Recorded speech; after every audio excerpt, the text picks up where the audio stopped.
tous, bienvenue dans le showroom 3R. Nous allons réaliser un essai de tenue de produit. Nous sommes dans une configuration de traction sur une éprouvette métallique. L'idée aujourd'hui, c'est de simuler un chargement sur cette éprouvette et imaginons que ce soit un assemblage, un matériau spécifique, de faire un essai à vitesse constante jusqu'à une certaine force, une charge d'épreuve à laquelle le matériau doit résister. Ça peut être un sertissage de rotule, ça peut être un test de tenue, de collage, de soudure, ce que vous voulez. Des tests simples où on charge le produit sans forcément aller jusqu'à la rupture, mais en validant qu'il tient la force minimale requise. Ok, on a paramétré une méthode qui nous laisse pas mal de latitude. Je vais vous montrer ça dans le lanceur d'essai. Donc là, en l'occurrence, des paramètres affichés non modifiables, normes, type de test. Bon, j'ai mis des valeurs par défaut. Force minimale requise par le produit, aujourd'hui 1200 newtons. Le paramétrage de la forme de l'éprouvette, bon, j'ai laissé ça, on peut éventuellement le supprimer si jamais ce sont des essais avec des éprouvettes de même dimension. Au niveau de la précharge, on a fait une précharge à 100 newtons à une vitesse assez réduite avec un palier de 3 secondes après la précharge. Et ensuite, un test séquentiel avec une seule séquence où on va faire un chargement en force jusqu'à une destination en élongation. À cette élongation, on arrive à la cible, on ne maintient pas de palier et on change de vitesse pour accélérer. On va mettre par exemple 200 newtons seconde jusqu'à une nouvelle élongation de 0,15 mm et le produit doit tenir à cette sollicitation. On lance l'essai. L'éprouvette est déjà mise en place.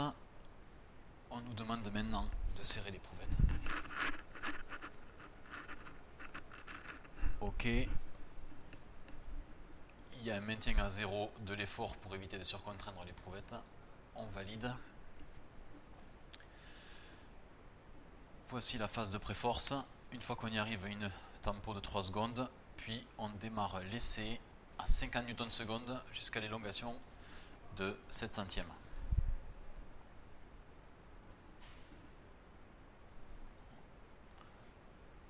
Nous avons paramétré un affichage de 3 graphes pour suivre la force, la contrainte, mais également la force par rapport à l'élongation.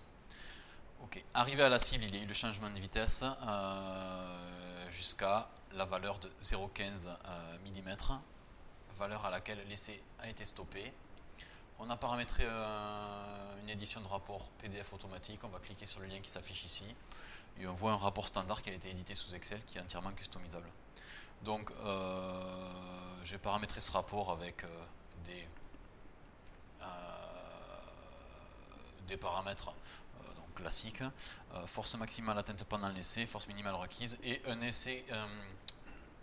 calcul qui est fait, un test qui est fait sous Excel directement, ou si la force atteinte est supérieure à la force minimale requise, on a ici l'essai qui est marqué validé ou marqué invalidé si ce n'est pas le cas.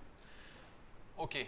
Donc ça, c'était le premier essai. Nous allons décharger maintenant le produit et on va redémarrer un essai en changeant quelques paramètres. Ok. Très bien.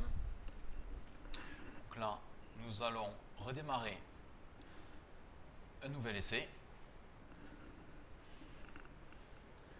et on va changer non pas la force le contrôle en force, mais on va faire un contrôle en destination de force, par exemple jusqu'à 1000 newtons.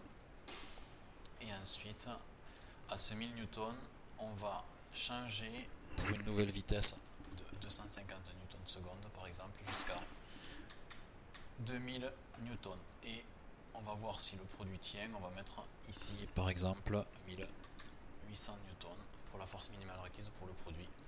Ok, donc là le cycle va faire quoi? On va monter à cette vitesse-là. On pourrait changer, on pourrait mettre une vitesse de montée en charge en millimètres seconde si on veut, mais là on va laisser un asservissement de force. On va aller épouser les 1000 newtons et une fois qu'on y sera, l'étape sera validée, on changera de vitesse et on ira jusqu'à 2000 newtons. Alors je me suis trompé ici effectivement, force, voilà, 2000 newtons. Allez, on lance l'essai. L'éprouvette est amarrée. On vient serrer l'éprouvette. Ok. Maintien à 0 de la force. On valide.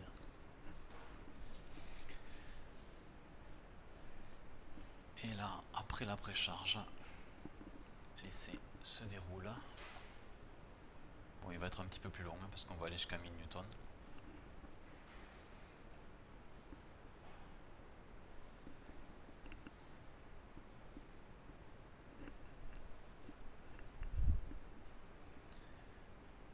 Et là, on va aller épouser les 1000 newtons gentiment. Une fois qu'on y est, on effectue.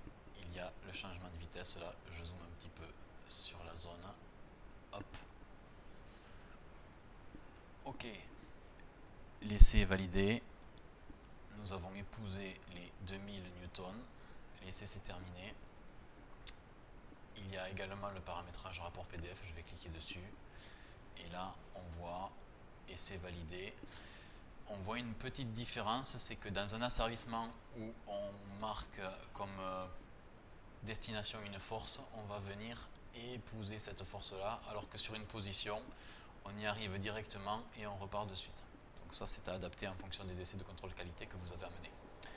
Si on extrapole ce type de méthode, nous pouvons cycler ça sur plusieurs produits et rajouter des séquences. Je vais d'ailleurs faire suivre cette vidéo par une autre où on va effectuer ce cyclage-là pour vous montrer un petit peu comment il est facile de paramétrer le changement de méthode. Je vous remercie.